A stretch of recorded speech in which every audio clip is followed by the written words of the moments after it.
Hello, everyone. This is Terry Robertson Eller, physical therapist, specializing in pelvic health.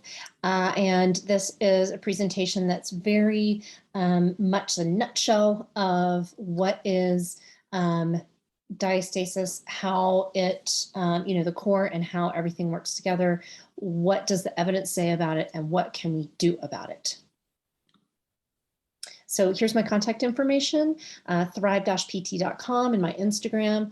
And I do just want to say that I, while I have studied this at length, I certainly don't consider myself the end-all be-all expert of everything. And my bias is that I am a movement optimist, and I believe that the body is inherently adaptable, and that with the right support and guidance that we can do what we want with our bodies.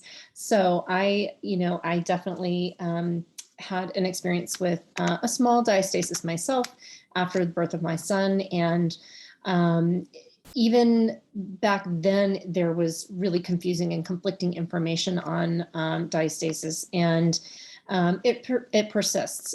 So we will get into it. So just a brief overview of the core and how the core system works together.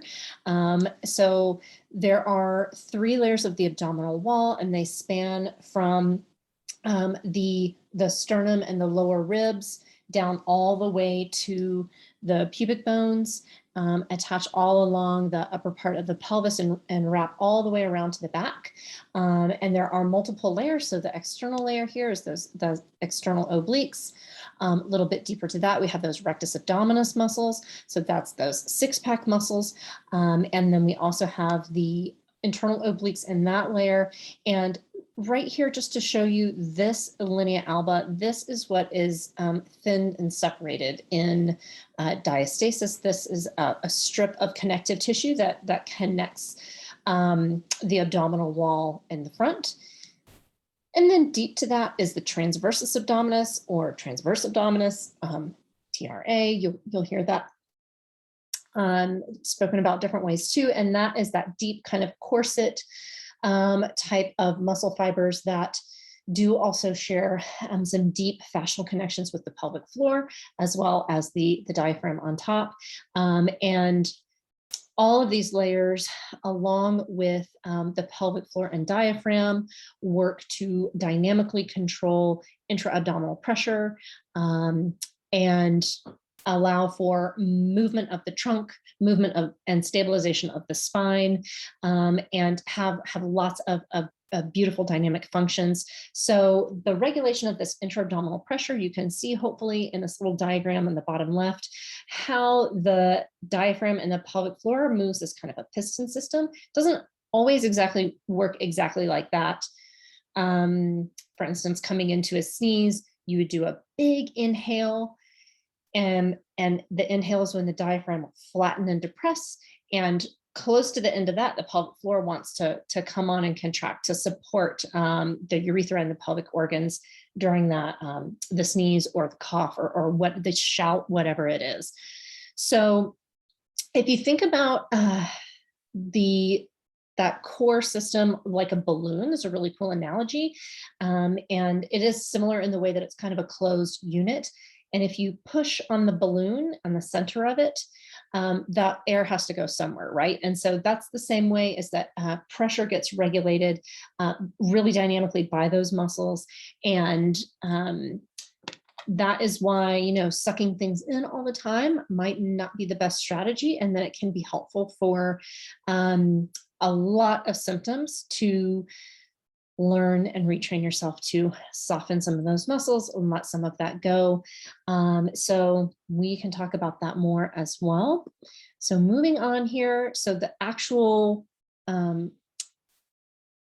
definition is an excessive widening and thinning of the midline connective tissue of the abdominals.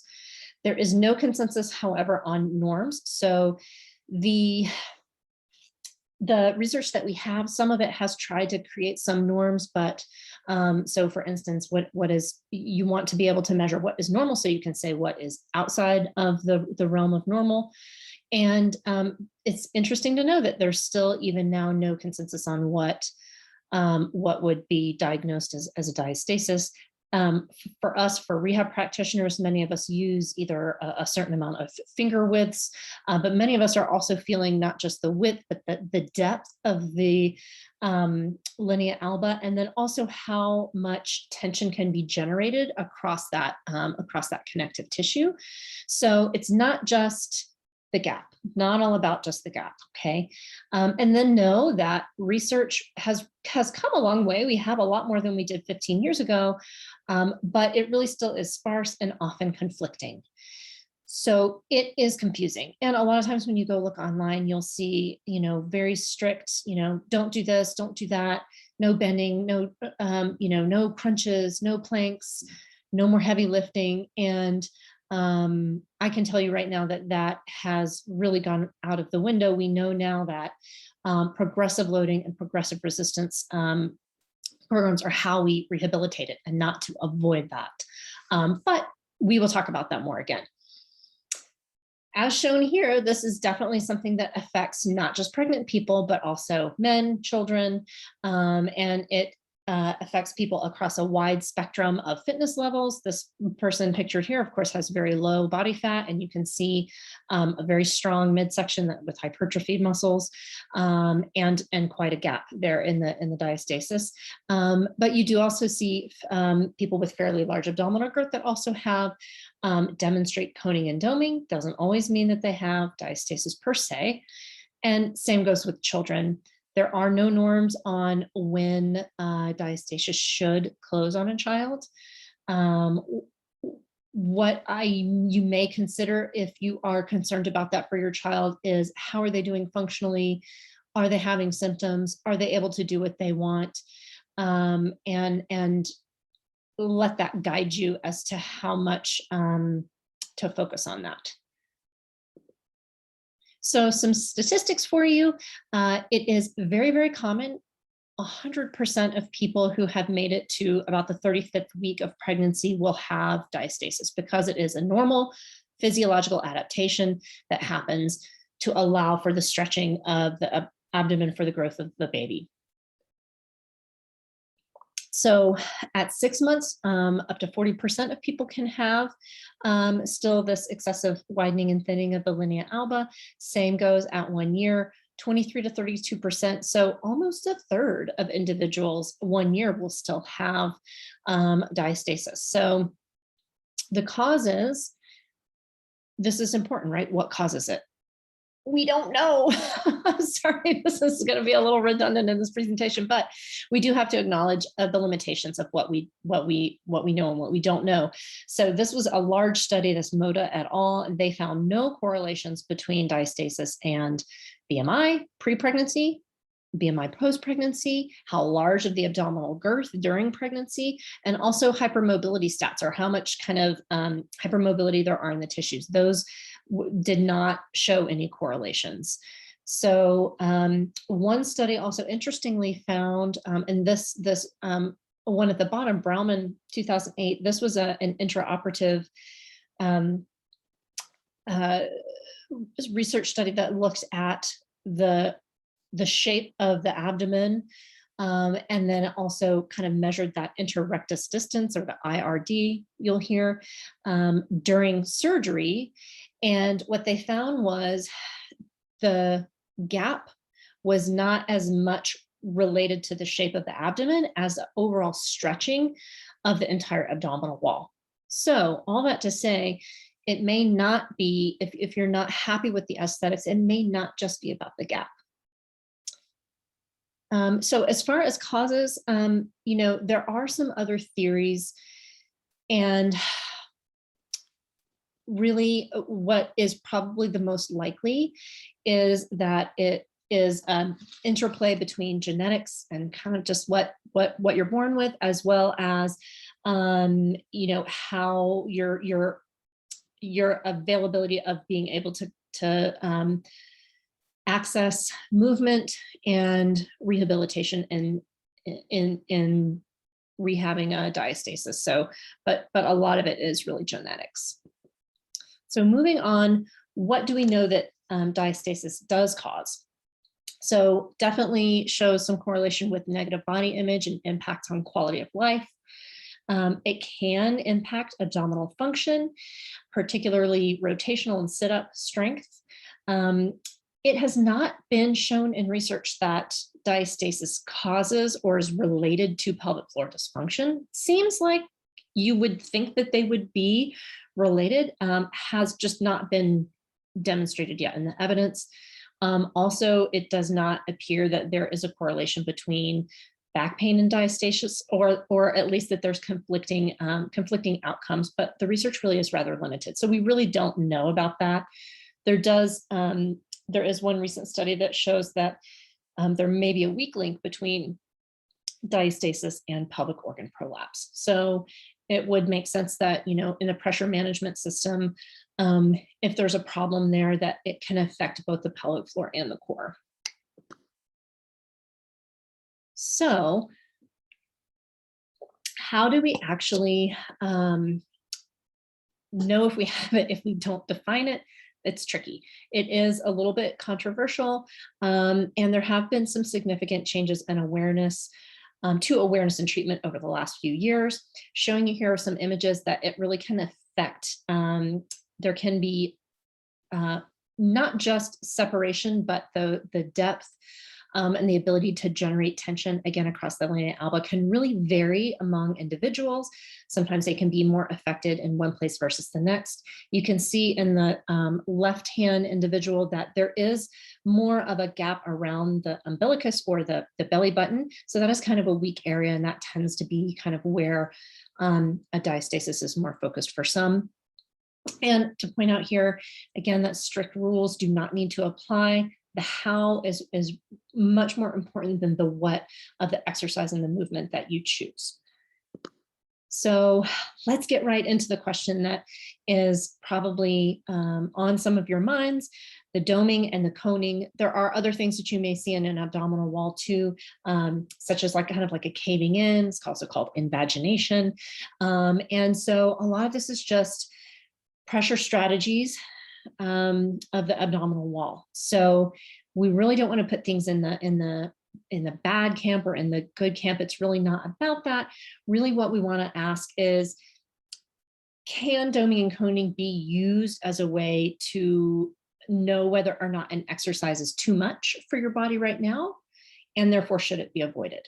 So I ask this question: if you can change your strategy of what you're doing, say you're doing a plank and you're seeing some coning and doming, but you're able to change your strategy, maybe the position of your rib cage, position of your pelvis, maybe a breathing strategy, and you're able to reduce it, the coning and the doming, does that mean that that exercise is too much and should be avoided? So same goes for pelvic floor. I say no. If you can choose a different strategy, and you can manage the pressure and you can manage your symptoms in a way that is feels good for you, then that is the answer for you. So I would say play around with those strategies, explore them, and don't get, freak out if you see coning and doming on yourself or another individual. Many more, some progressive thinkers do suggest that this is just a strategy. And one of my mentors even gave me a really fantastic analogy with this, that's similar to the pelvic floor, where we want to see the full range of motion of the muscular tissue. Same goes with the abdominal wall. It's okay if you see the full range of motion of the tissues. You just don't want to bear out aggressively. That may be the thing that may cause too much strain on the abdominal wall or the pelvic floor, depending on what we're talking about here. So this is how to distinguish that soft versus hard doming. So if you're in a position in an activity where you can reach down and feel, so is that coning or doming soft, or is it rather hard, and does it feel like you're really pressing out? Then I would say maybe consider dialing that back. And what does the research say?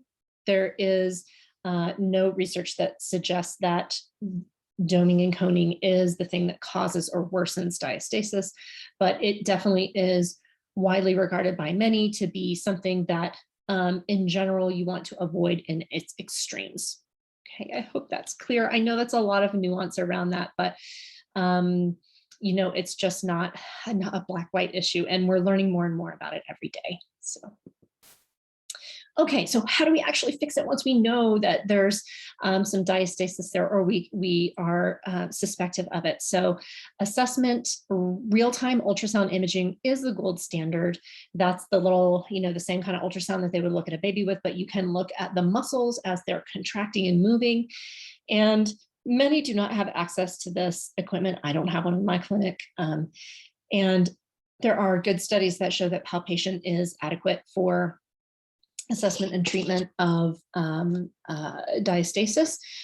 We do just need to try to be somewhat consistent about how we measure, you know, where we press in. And typically, you know, this is kind of assessed with someone laying down on their back. We may feel with the fingers down along the linea alba with the person at rest, and then also with a head lift. And you do want to feel not just for the separation of the bellies of the rectus muscle, which you may or may not be able to feel, but also the depth. And then you can do that also with a head lift. And feel if you can, again, generate that tension. So we do want to be careful to try to be consistent about how we assess, and then also know that, you know, we're not on our backs all day long, right? So things may look very different standing up, or in prone, or in some of the, you know, plank type positions, or on the side even. And then do know, again, that it's not all about the gap, as I've already stated, and it's really not even about the abdomen. A well-rounded program will have strengthening for the hips. We'll look at the shoulders and look at, you know, how the whole body is moving and interacting together. So there are many ways to the top of the mountain. What are your goals? That is what's important, is what do you want to be able to do with your body? And try and tailor your program to that. A lot of the few studies that we do have on the exact exercise interventions show that exercise is very effective in not just strengthening the muscles, but in helping to, you know, rehabilitate those muscles, and that the load on the tissue is what causes that adaptation to occur. So, and also the different exercise studies that we've seen, and I don't want to go into all the different studies that we have, even though there's only a few of them. There doesn't seem to be yet one way that's better than another, but they're all effective. So hopefully that is not a message of confusion as much as it is one of freedom. So being able to figure out what it is you want to do, and figure out the progressions and how to get there, a lot of different ways to reach those goals. So there are no safe or unsafe. It's more about the how and the strategies that you use to do the movements that you want. And then aesthetics and athletics are different, but related. And sometimes you can get really very strong, really very functional, and you may not have the aesthetics that you want, and that is fine, and it's okay to feel that way. Some do want to continue to seek abdominoplasty or a tummy tuck, and if that is still desired and available to you, it is still a good idea to get as strong and as functional as you can before that surgery, because it is a big surgery, and one that needs a lot of rehabilitation afterwards. So more here, we need that load to cause the adaptation. So what does that even mean? So loading is generating that tension in all the different ways, working people in different positions with different types of loads, different speeds, different strengths, more, you know, building in all the different ways that we can do with exercise programming. So the different strategies to explore, there is a good, you know, the deep core strategy, which is getting that deep core and that transversus abdominis firing, can be also done with a pelvic floor contraction. Although I will say from the studies that I found, this way is effective, but it's not the only way. So if you can't feel that pelvic floor, if you can't feel that deep transversus, then it's okay. It doesn't mean that you're not going to be able to get stronger and rehab your core. Posture and alignment. There is no one best posture. There is no one best alignment. The range and the variability, you want to be able to do all the things in all the positions. And you may notice that different postures, different positions really do affect how much you can control that pressure, how much you can control the core. So again, just some different things to play around with. Rib cage motion can change things. So having your ribs kind of be up versus down may change things, not just for the abdominal wall, but also for the pelvic floor. And then breathing. So breath strategies, exhaling during certain movements, or even trying inhaling during movements. So there's not one right way to breathe, not for the core, not for heavy lifting. Different things work for different people. So try lots of different ways and see what feels best for you. So in a nutshell, what a good rehab program looks like is progressive, meaning it's increasingly challenging. It's well-rounded with lots of different positions, lots of different postures. And it's focused on movement variability, getting a lot of different types of movement in, and it's targeted to your goals and what you want to do with your body. And then lastly here, just a quote from Diane Lee, who's a Canadian physio who is really a pioneer of diastasis treatment and research. And she says closure of the IRD, that's the interrecti distance or the gap, and DRA is not essential for restoration of optimal techniques and function and performance. So in a nutshell, you don't have to close the gap, and you don't necessarily have to get your diastasis closed to be able to function and perform the way that you want, which is a powerful statement. So finishing here with just some resources for you. So one of my mentors, Anthony Lowe here, is his Instagram handle, the Physio Detective. He has a great free resource, the Diastasis Project, and a great podcast as well with another Australian physio. Munira Hudani is a Canadian physio. She really specializes in diastasis rehab. And then Grania Donnelly, who is an Irish physio, with her podcast there as well, an Instagram handle, and then Diane Lee's website.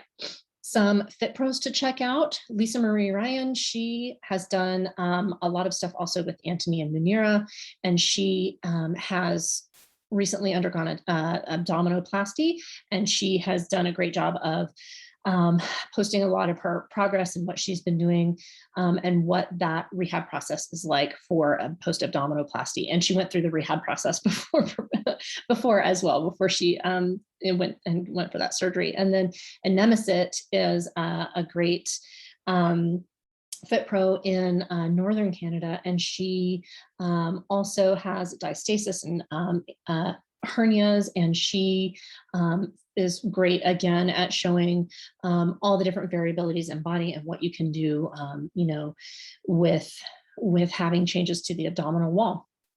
And then Claire Black, she is not a fit pro or a physio, but she is someone who is she was a patient of both Anthony and Grania's, and she has graciously allowed me to share her handle here. I do encourage you to go check her out, particularly if you are concerned about a larger diastasis. And she has shown, you know, what some of her rehab has been, and this is her second. She just had her second round of rehab for postnatal diastasis. So closing out, you've got this. There's, I know it can be confusing and seem like everything's conflicting and contradicting, but again, there are a lot of ways to the top of the mountain. There's a lot of great free resources out there. So please reach out to them, reach out to me, and let us know how it's going, and you got it. So here are just a few more references for you, and yeah, hope you loved it.